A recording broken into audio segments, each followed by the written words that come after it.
Have you ever found yourself caring just a little too much in a relationship? Like you're always the one initiating the conversations, planning the meetups, checking in while they just show up when it's convenient? If you've ever felt like you're always the one who cares more, you're not alone. But that doesn't mean it's okay. In fact, it's a red flag we often ignore because we confuse effort with love. Here's the truth. Being the one who always cares more doesn't make you more loving. It makes you more exhausted. And what's worse, we start to accept breadcrumbs as a full meal because we've mistaken anxiety for passion and inconsistency for chemistry. You deserve someone who matches your energy, who doesn't make you earn basic care, who values you without the performance. So why do we stay stuck in this dynamic? Why do we keep rewarding the bare minimum?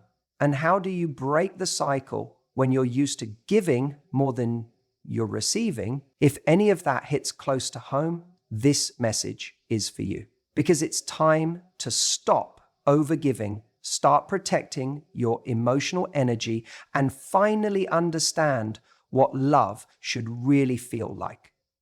You know, a lot of people fall into this pattern where they give and give and give, and then they wonder why they feel so empty, so overlooked, or so anxious in their relationships. One of the biggest emotional traps we walk into is this belief, whether it's conscious or not, that the more effort we put in, the more love we'll eventually receive.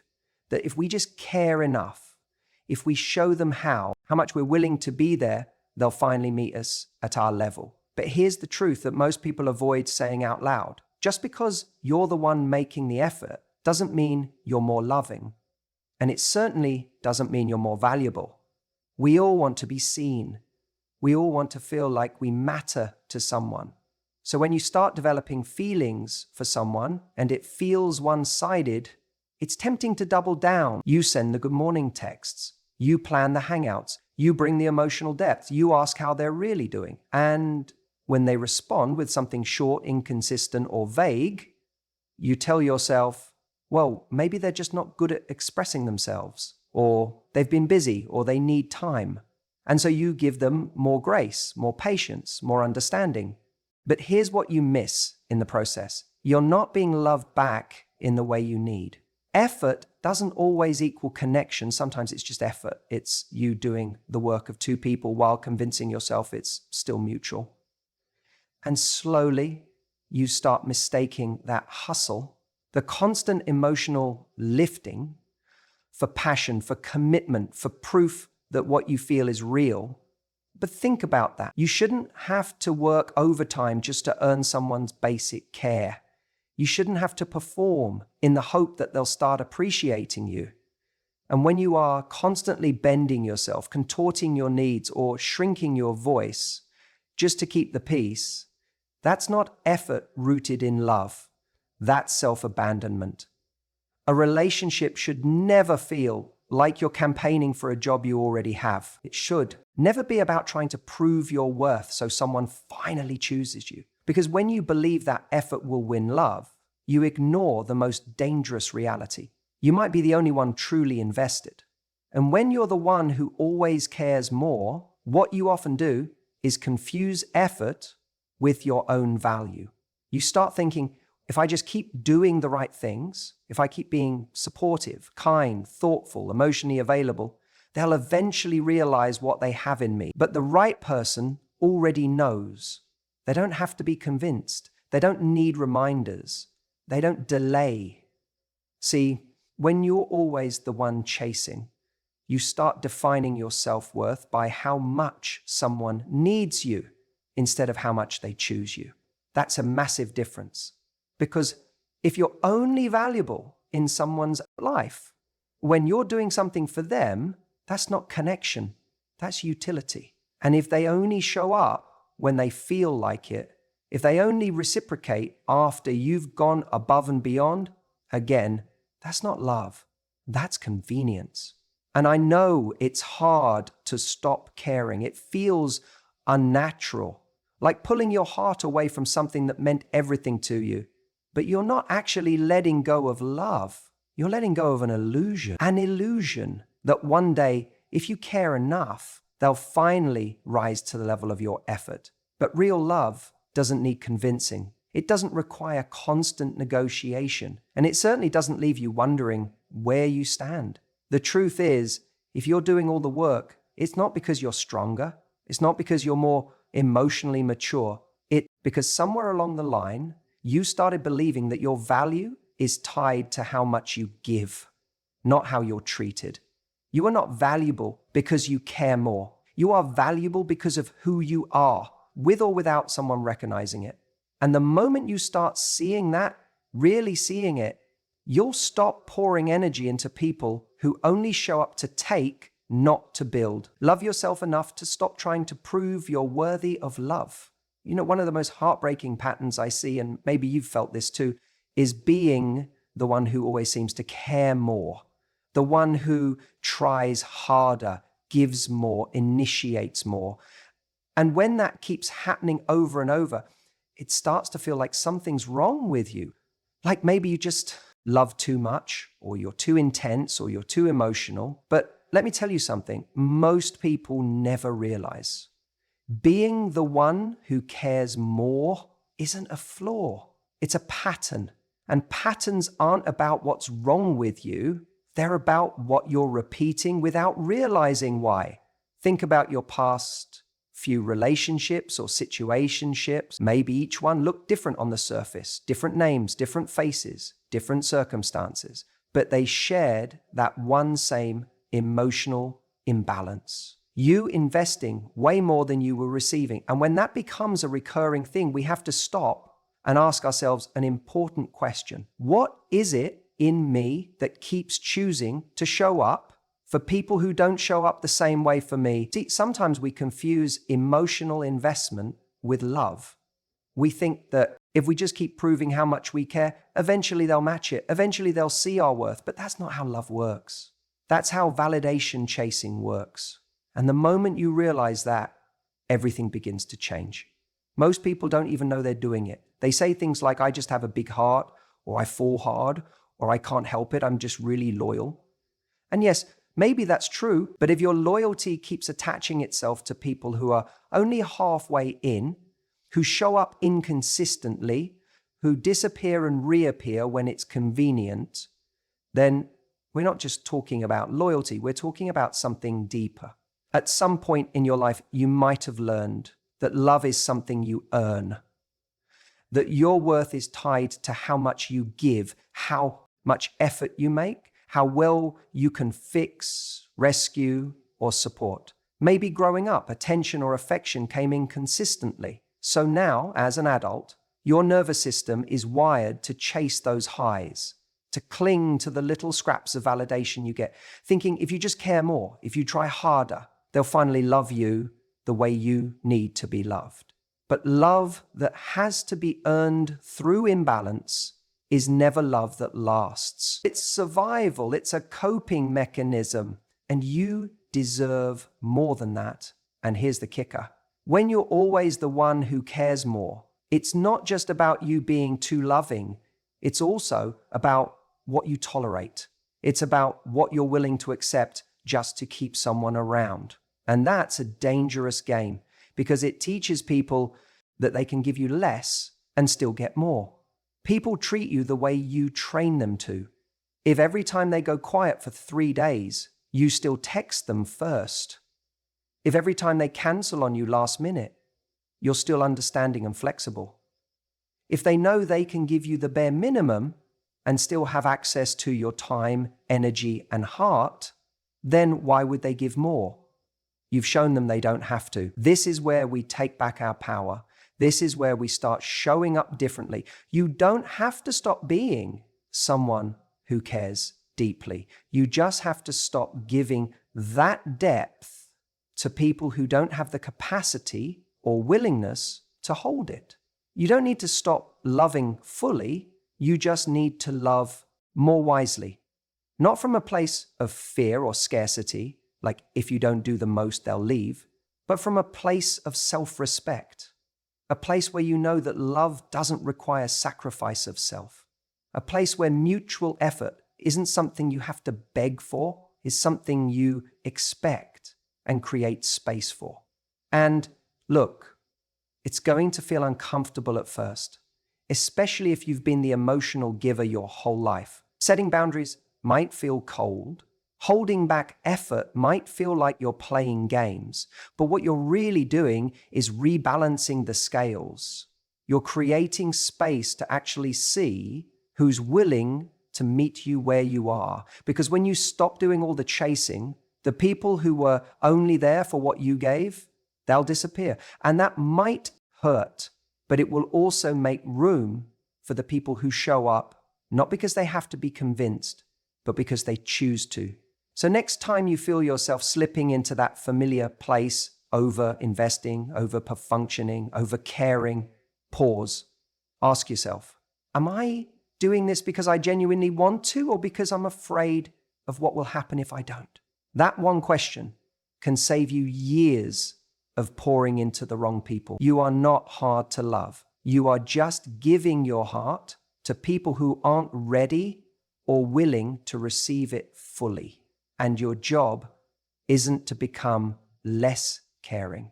It's to protect that care like the rare thing it is. Because the right person won't make you work for a love that should be mutual from the start.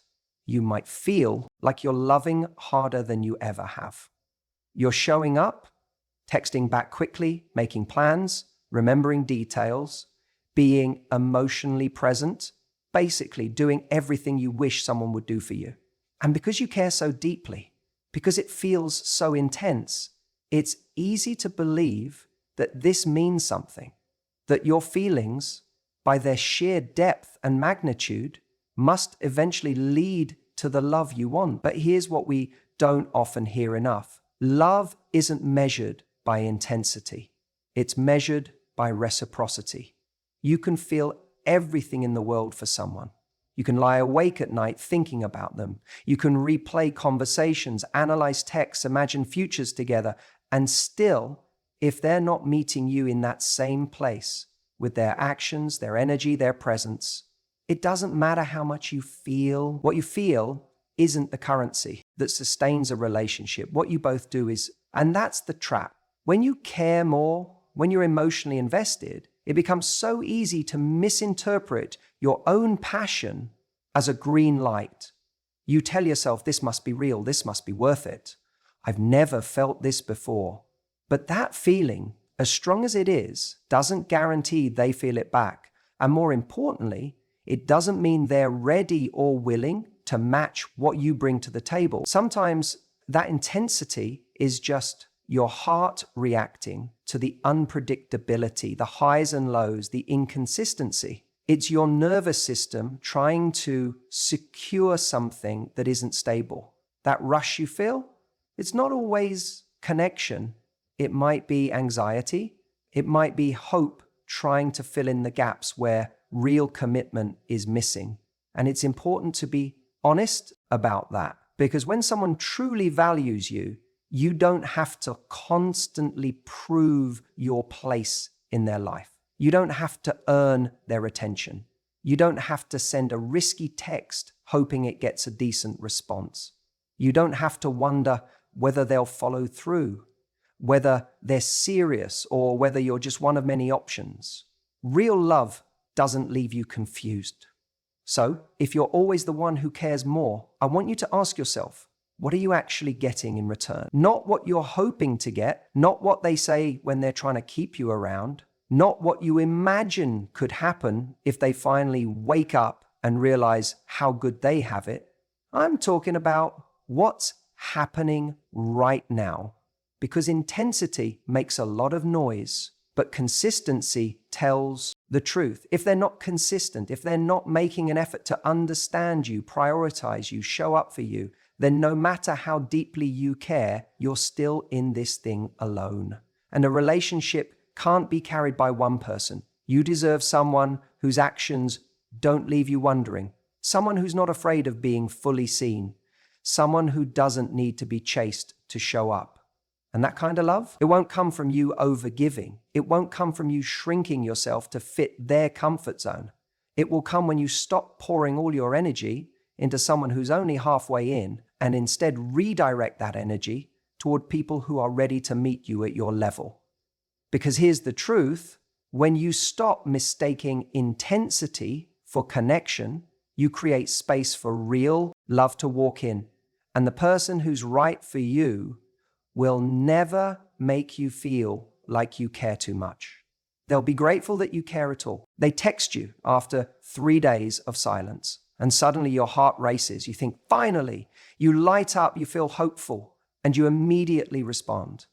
Maybe you even make excuses. They're just busy. They're not good at texting. Maybe they needed space. But here's the truth we don't like to face. We've started rewarding the bare minimum. We've convinced ourselves that a simple reply, one message, one breadcrumb of attention is reason enough to stay invested. And that's where everything starts to go wrong. When you're the one who consistently cares more, you begin to shrink your expectations just to keep someone in your life. You stop asking for emotional depth. You stop needing clarity, consistency, or respect. And instead, you start celebrating crumbs, things that should be standard. A hey text becomes exciting. A spontaneous hangout after days of being ignored feels like a breakthrough. But that's not connection, that's conditioning. We get stuck in cycles with people who know how to give just enough to keep us hanging on, but never enough to make us feel secure. And because we're emotionally invested, we settle. We start measuring progress in tiny gestures that don't actually cost them anything. But what about you? What does it cost you to keep playing this game? It costs your peace, it costs your confidence, it costs your time, your self-respect, and your ability to recognize healthy love when it finally shows up. Because when you've been trained to accept so little, even the bare minimum starts to look like a grand gesture.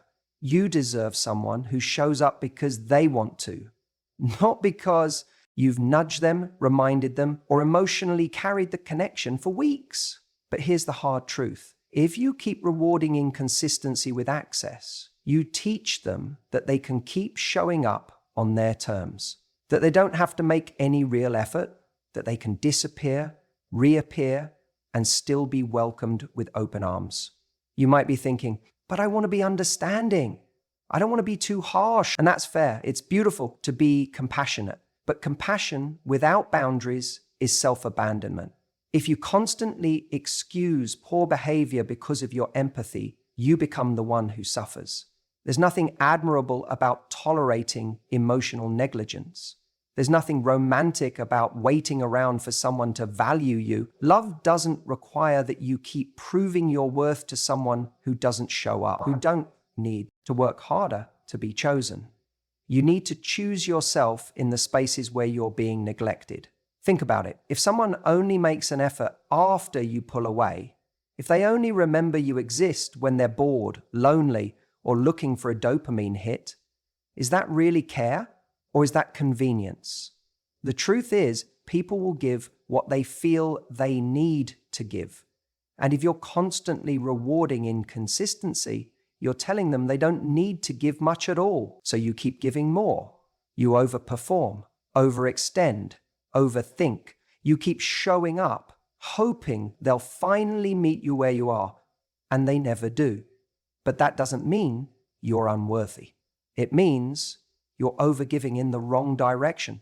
You're putting energy into someone who isn't emotionally invested in creating something mutual, and the more you give, the less they value it, because they didn't have to earn it. There's no weight to something they didn't work for, no appreciation for something handed to them on a silver platter without responsibility. When someone truly values you, you won't have to keep reminding them how to treat you.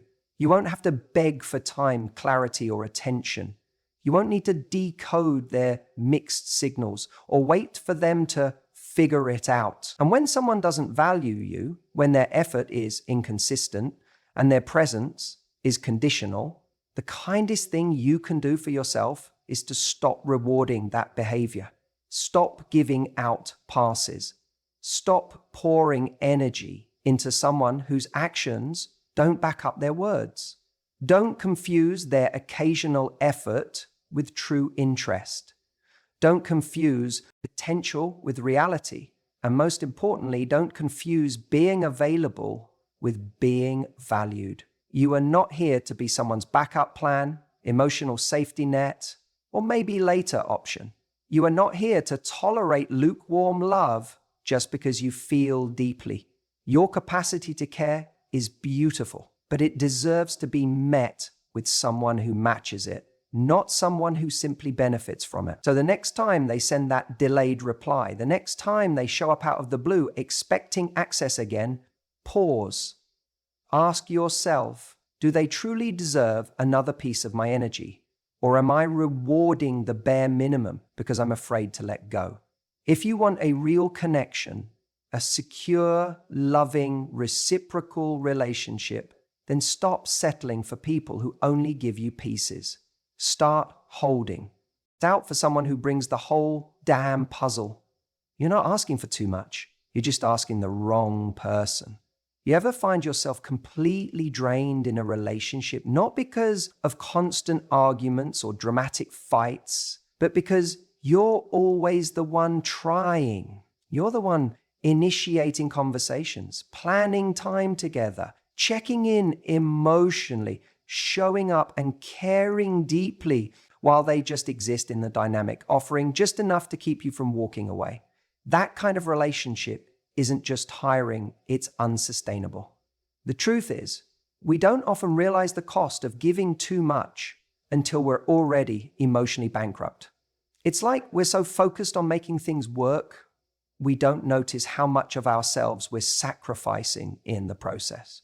Your energy, your time, your emotional investment, these are not limitless resources. You don't have an infinite well of patience and love to pour into someone who isn't pouring anything back. That exhaustion you feel, that's not random. That's your soul telling you that something is off. And here's what makes it even harder. When you care deeply, your instinct is to keep giving. You think, maybe if I just show them how much I care, they'll finally show up. But what actually happens is that you begin normalizing one-sided effort. You begin tolerating less and less in return. You become the emotional backbone of a relationship that's being held together by your hope, your effort, and your belief that if you just hang in there, it'll get better. But love doesn't work like that. Love isn't a project. It's not your job to convince someone to care. It's not your job to earn their attention, their time, or their consistency. When someone values you, you don't have to keep proving yourself. They meet you, they match you. And when they don't, that's your cue, not your challenge. You have to start seeing your energy as emotional real estate. You wouldn't hand out keys to your home to just anyone, right? So why are you handing over the most intimate, valuable parts of yourself, your thoughts, your time, your love, to someone who hasn't earned that level of access? Someone who shows up when it's convenient, disappears when it's not, and still gets the benefit of your full presence. There's something deeply powerful in reclaiming your space, in saying, you don't get full access to me just because I care. You can care and still set boundaries. You can love someone and still protect your peace. You can want a connection and still recognize when it's costing too much. We tend to romanticize sacrifice. We think, if you ever notice how, when you care more, you end up feeling more tired, not just physically, but emotionally drained, like you're constantly running a marathon just to maintain the connection. That's not love. That's over-performancing. That's carrying the emotional weight of two people. And here's the truth. Your energy is a premium resource. You have to start treating it like one. Think about how careful we are with our money. We check our bank balance before we spend. We budget. We think twice before giving too much. But when it comes to our emotional energy, we just give and give. We reply immediately. We cancel plans. We stay up late to be available. We obsess over how to fix it. We offer understanding before it's even asked for. We do all of that and then wonder why we feel empty, unappreciated, or even resentful. When you're the one who always cares more, what you're actually doing is investing emotional capital into someone who may not be investing back. And that's the real problem. It's not that you're loving too much. It's that you're loving without return. You're not getting interest on that investment. You're not even getting your principal back. You're handing out parts of yourself, hoping they'll notice and finally meet you halfway. And instead, you're just left depleted. And let's be honest, there's a part of us that sometimes confuses this overinvestment with strength. We think, I'm just loyal. I don't give up easily and love deeply. And yes, all of that may be true. But when loyalty turns into self-abandonment, when loving deeply starts to mean constantly ignoring how we feel, when not giving up becomes chasing someone who barely shows up, that's not strength. That's fear of losing someone who probably never felt fully yours to begin with. That's fear that if you stop trying, it'll confirm what you were afraid of all along, that they were never really invested.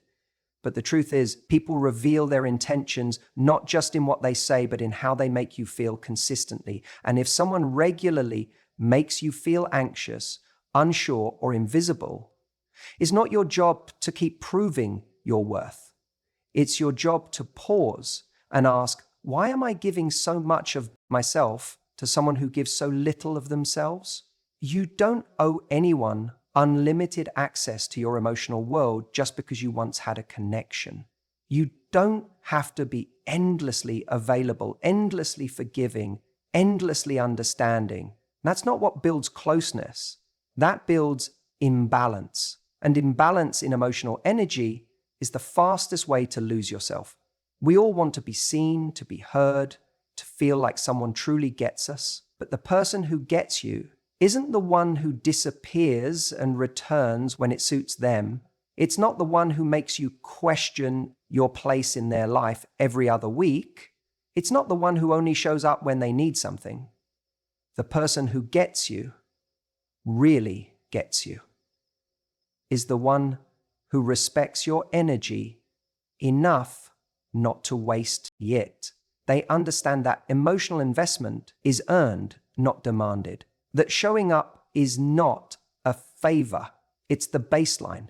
You need to start treating your emotional real estate like beachfront property. Not everyone gets a key. Not everyone deserves to occupy that space. Just because someone's charming, attractive, or shared a few meaningful moments with you doesn't mean they're entitled to your best self on a consistent basis. That is reserved for someone who shows you day in and day out that they're willing to meet you there, not with words, but with presence, with consistency, with care that feels safe, not care that feels like a performance.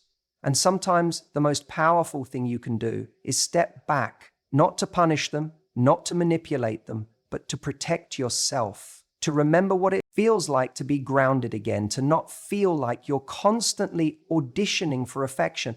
When you pull back your energy from the wrong person, you're not being cold, you're being wise. You're giving them the opportunity to step forward and giving yourself the gift of clarity if they don't. You're not hard to love. You're just giving love to someone who isn't ready or willing to receive it properly. And until you protect your emotional energy like the valuable thing it is, you'll keep finding yourself in this loop of giving too much and receiving too little. So from this moment on, don't just ask how much you care, ask how much they show they care too. Because if it's always you trying, always you reaching, always you pouring, that's not a connection. That's a warning. Let them rise to meet your energy, or let them fall away. The right person won't make you earn basic care. Let that land for a second. We've gotten so used to emotional friction that we've normalized chasing things that should be a given in a relationship: clarity, consistency, respect, kindness. But when someone is truly right for you, Those things won't feel like some big prize at the end of a game you have to win. They'll be there from the start, without begging, without proving, without sacrificing your dignity to get it. Now, don't get me wrong. No one is perfect. But there's a difference between someone who's human and someone who's emotionally unavailable. And when you've spent enough time caring more than the other person, you start to shrink your expectations so much that just the smallest bit of effort from them feels like love. They reply after 3 days and you feel relief. They give you half an answer and you convince yourself that's communication. They cancel on you but text miss you and suddenly your whole heart is back on the table. That's not love. That's the high you get from inconsistent behavior. It's not connection, it's adrenaline. But here's what happens when you meet the right person. It's steady. You don't feel like you're constantly auditioning for their attention. You don't feel the need to water yourself down or walk on eggshells. You're not overanalyzing texts or wondering if you're being too much. You feel seen. You feel safe. You feel finally like you can stop performing. Because when someone genuinely values you, they want to show up. They don't need you to remind them to treat you well. They don't play games to stay interesting. They just care. Consistently, not conditionally. The right person won't test your worth through silence. They won't keep you guessing to maintain the upper hand. They'll be clear with their intentions, direct with their affection, and grounded in their commitment. And yes, that might not come with fireworks and drama and emotional whiplash, but what you'll get is peace, and peace is underrated. We confuse peace with boredom because we've been trained to equate chaos with passion.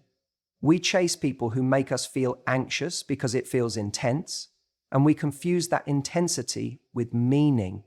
But anxiety isn't romance. Being unsure where you stand isn't thrilling, it's exhausting. And you deserve more than exhaustion. You deserve someone who brings calm into your life, not confusion. If you've always been the one who cares more, I want to say this, it's not because you're too much. It's because you've been giving to people who are too little. And the danger of staying in that dynamic too long is that you start to see imbalance as normal. You begin to internalize the belief that love always has to be earned, that you have to prove your worth through effort, that silence is just something you have to tolerate, that your needs are negotiable, but they're not. Your needs are not a nuisance, they're a compass. They tell you what kind of connection you need to thrive, not just survive. And if someone can't meet those needs, if they make you feel guilty or needy for simply expressing them, they're not your person, period. The right person doesn't see your emotions as a burden. They see them as insight into who you are. They don't pull away when you get close. They lean in. They don't punish vulnerability with distance. They meet it with depth. And when conflict arises, because it always will, they don't disappear. They stay. They communicate. They work through it. This isn't about expecting perfection. It's about expecting effort, mutual effort, shared investment, equal energy. And that should be the baseline, not the bonus. So if you find yourself in another situation where you're the one doing the chasing, the explaining, the justifying, I want you to stop and ask yourself, what would it feel like if this was easier? What if you didn't have to hustle for scraps? What if you believed truly that love should feel secure, not chaotic, not conditional, but secure? When you believe that, everything changes. You start showing up differently. You stop clinging to people just because they give you momentary validation. You stop overperforming to hold on to someone who was never really showing up. And most importantly, you create space. You make room for the person who's not just willing to be there, but wants to. The person who meets your energy, who matches your care, who invests at your level. You deserve that. Not someday, not when you become less intense or more easygoing or whatever you've been told to be now, as you are, because the right person won't make you chase peace, clarity, or love. It will feel mutual from the start.